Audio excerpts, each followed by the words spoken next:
বিধানসভার ভেতরে এরা এর আগে গৌরাঙ্গবাবু দেবদিনা হেমব্রম আব্দুল মান্নান মনোজ টিক্কা গৌরী মাহাতোকে মেরে হসপিটালে পাঠিয়েছিল। আজকে একইভাবে ওরা আমাদেরকে মেরে হসপিটালে পাঠাতে চায়।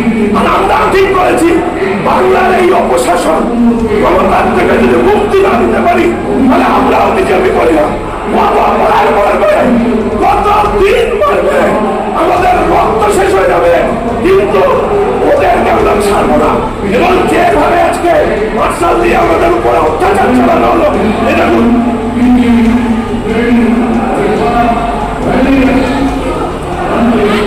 দেখুন চশমা পর্যন্ত এইভাবে ঘুরিয়ে দিয়েছে,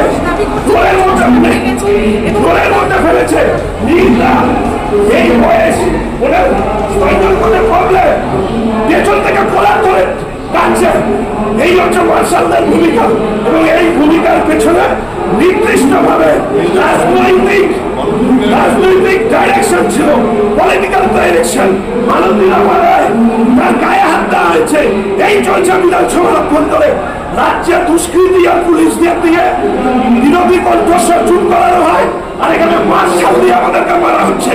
এই চলবে, ভারতীয় জনতা পার্টি মেনে নেবে। নতুন নতুন আপডেট পেতে সাবস্ক্রাইব করুন নিউজ আপ ডেইলি।